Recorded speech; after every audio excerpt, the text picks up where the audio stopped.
श्रीमन्नारायण नारायण हरि हरि।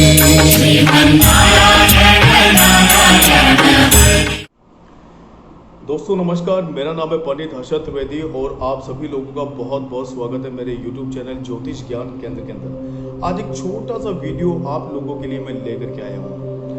आज मैं आपको बताऊंगा शुक्र ग्रह के बारे में, यानी वीनस देवता के बारे में बताऊंगा, शुक्र देवता के बारे में बताऊंगा कि हमारी कुंडली में शुक्र भगवान क्या मायने रखते हैं और शुक्र भगवान से हम लोगों को क्या फायदा होता है और क्या नुकसान होता है। लेकिन दोस्तों उससे पहले आज आपको एक छोटी सी बात मैं आपको बताना चाहता हूँ। आप लोगों के हित की बात है, अगर आप समझें तो बहुत बड़ी बात है, नहीं तो कोई बात नहीं है।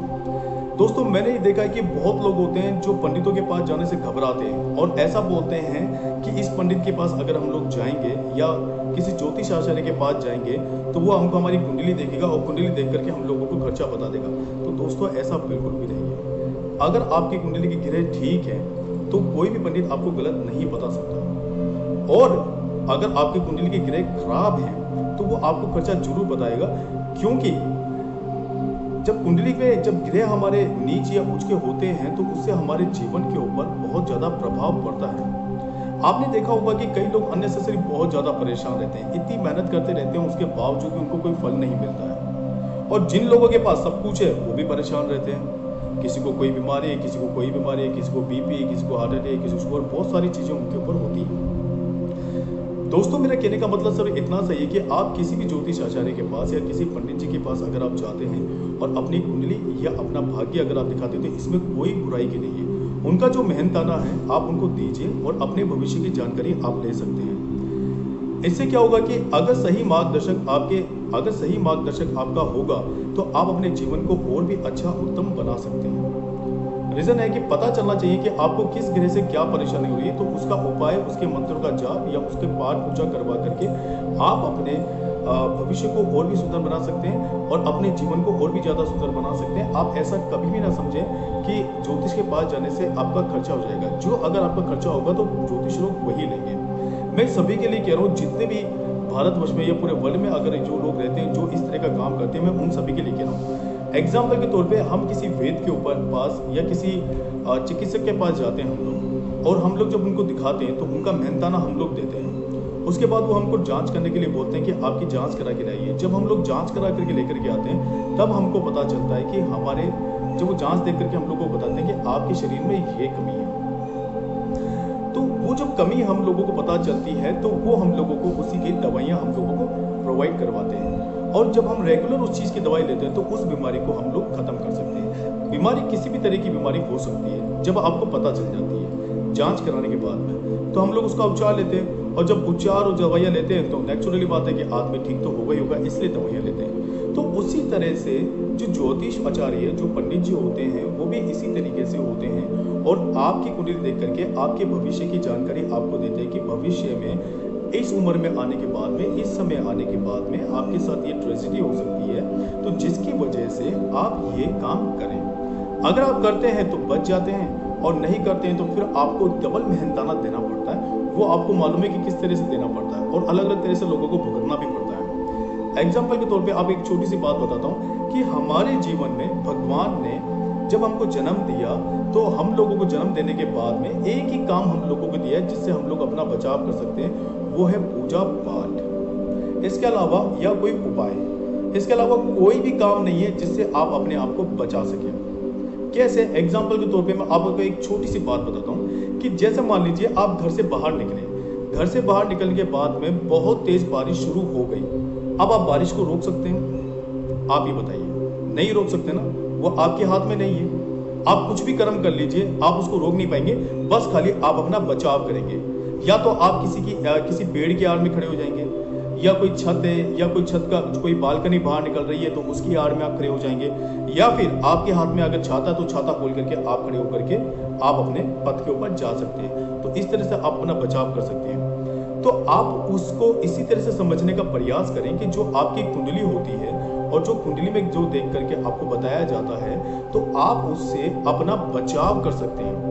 क्योंकि जो आपके भाग्य में लिख दिया, जो विधाता ने, जो विधि का विधान या विधाता आप कह लीजिए, अगर जो उन्होंने लिख दिया तो उसको तो आप ना खत्म कर सकते हैं, ना पूरे जीवन में कोई खत्म कर सकता है, ना कोई ऐसा पैदा हुआ जो उसको खत्म कर सकता है, लेकिन आप अपना बचाव कर सकते हैं, इसलिए ये चीजें बनी है। तो दोस्तों इसको यूं समझने का प्रयास करें कि हमारी कुंडली में कई तरह के हमारे दोष होते हैं। जैसे जनरली लोग, बहुत कम लोग जाते हैं कुंडली दिखाने के बाद ही ज्यादातर लोगों को पता चलता है कि हमारी कुंडली में क्या है क्या नहीं है। जैसे आपने देखा होगा कि कुंडली में किसी को मंगल दोष होता है। मैं बता दूं कि मंगल दोष का बहुत ज्यादा प्रभाव पड़ता है, कष्टदायक प्रभाव पड़ता है मंगल दोष से जीवन के अंदर। किसी को काल सब दोष होता है, किसी को पितृ दोष होता है, किसी का अलग अलग तरह के दोष होते हैं। तो उन सबको खत्म करने के लिए जब आपकी कुंडली देखी जाएगी, और जब देखते हैं तभी तो पता चल पाएगा कि आपको ये दोष है, और इस उपाय के, इस मंत्र के जाप से आप अपने दोषों को खत्म कर सकते हैं। इसलिए दोस्तों मेरा निवेदन आप लोगों से यह है कि कोई ज्योतिष आचार्य या कोई भी पंडित जी होते हैं, अगर आप उनको उनसे अगर पूछने के लिए जाते हैं, उनका मेहनताना है, उनका मेहनताना आप उनको दीजिए। अब अगर वो कोई उपाय या कोई रेमेडी आपको बताते हैं तो आपकी इच्छा के ऊपर डिपेंड करता है कि आपको करना है या नहीं करना है। करते हैं तो आपका बचाव है, नहीं करते हैं तो फिर आप उस तरह से कर सकते हैं। इसके लिए आप उनसे जानकारी ले सकते हैं कि हमें ऐसा क्या करना चाहिए कि जिससे हम लोगों को शांति मिले। अब इसमें भी दो तरह की बातें होती हैं कि कई लोगों के पास तो टाइम तो होता है और कई लोगों के पास टाइम नहीं होता है। कई लोग विधि विधान से पूजा कर सकते हैं अपने घर में बैठ के, कई लोग नहीं भी कर सकते हैं। इसलिए आप ज्योतिष आचार्य जी का, पंडित जी का सहारा ले सकते हैं, जिससे आपका काम बहुत ही सरल तरीके से और सुगम तरीके से हो जाए और आपका जीवन बहुत ही सीधा, सिंपल और सार्थक हो सके। इसलिए ये सब चीजें बनाई गई है। तो दोस्तों आप इसको इस तरह से समझने का प्रयास करें। तो मैं बात कर रहा था, शुक्र ग्रह की बात कर रहा था। तो आज शुक्र ग्रह की कुछ खास चीजें मैं आप लोगों के लिए लेकर के आया हूँ कि शुक्र ग्रह, शुक्र भगवान जो होते हैं वो हम लोगों को जितनी भी सुख सुविधा का सामान, जितना भी सुख सुविधा का सामान होता है वो हम लोगों को प्रोवाइड कराते हैं। अच्छा घर, ज्वेलरी, पैसा, सुख, आराम से मौज मस्ती करने का जो होता है वो सारा सुख भगवान, हम शुक्र देवता जो है वो सारा हम लोगों को प्रोवाइड करवाते हैं। अगर शुक्र भगवान उच्च के हैं तो ये सारी चीजें आपको मिलती है, और अगर शुक्र भगवान नीच के हैं तो इसका उल्टा आप समझ लीजिए, आपको भौतिक जीवन के अंदर कुछ भी सुख की प्राप्ति नहीं होगी। आप अपने चप्पल घिस के मतलब खत्म हो जाएंगे, लेकिन आप कभी सुख को प्राप्त नहीं कर पाएंगे। और आज के वक्त में दोस्तों जो दुनिया में सबसे बड़ी चीज है ना, वो सिर्फ आज अगर आप सही हैं तो सारे सुख आपके। इसलिए अपने आप को, अपने परिवार को हर तरह से बचाने के लिए तो मैं आप लोगों से यही निवेदन करूंगा कि आप अपनी कुंडली को दिखाएं और अपने भविष्य की जानकारी जरूर लें। इसके अलावा आप क्या कर सकते हैं शुक्र भगवान को पसंद करने के लिए, अगर किसी भी जातक की कुंडली के अंदर शुक्र नीच के हैं तो वो लोग क्या उपाय कर सकते हैं? वो लोग कर सकते हैं सफेद कपड़े शुक्रवार के दिन पहने, महालक्ष्मी जी की उपासना या पूजा करें या पाठ करें या मंत्रों का जाप करें शुक्रवार के दिन। इसके अलावा आप सफेद चीजों की दान कर सकते हैं। सफेद चीज कुछ भी हो सकती है, चीनी, चावल, बूरा, दही, दूध, कुछ भी हो सकता है। कोई भी सफेद चीज आपको गरीबों को दान करनी चाहिए, इससे शुक्र भगवान बहुत ही ज्यादा खुश होते हैं। इसके अलावा जो लोग सक्षम है वो डायमंड पहन सकते हैं, और अगर डायमंड जो लोग नहीं पहन सकते हैं वो जरकन पहन सकते हैं। इसके अलावा अगर आप ये भी नहीं कर सकते हैं तो आप सिंपल, आपको बिल्कुल उपाय बताता हूँ, सिंपल रेमेडी।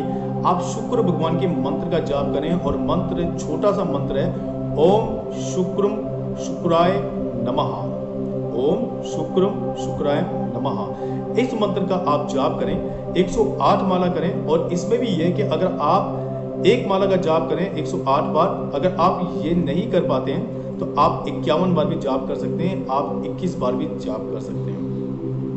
तो दोस्तों ये छोटा सा वीडियो मैंने आप लोगों के लिए बनाया, और आप लोगों से निवेदन है कि मेरे वीडियो को इसी तरह से लाइक करते रहिए, सब्सक्राइब करते रहिए, जिससे मैं ज़्यादा से ज़्यादा वीडियो आप लोगों के लिए लेकर के आ सकूँ। और दोस्तों बस मेरा कहना यही है कि अगर जीवन के अंदर कुछ होना हो, लेकिन जीवन में एक बात हमेशा याद रखना कि जीवन का एक सही सच्चा मार्गदर्शक होना बहुत जरूरी होता है। उससे आपको ये पता चलता है कि रास्ता सही है या गलत है। तो आप एक बार करके देखिए, आपको बहुत अच्छा लगेगा। बहुत बहुत शुक्रिया आप सभी लोगों का, और मेरे वीडियो को सब्सक्राइब कीजिए, लाइक कीजिए, जिससे ज़्यादा से ज़्यादा वीडियो लेकर के मैं आप लोगों के लिए लेके आ सकूँ। बहुत बहुत धन्यवाद आप सभी लोगों का मेरे वीडियो देखने के लिए, और जय श्री राम आप सभी को। नमस्कार।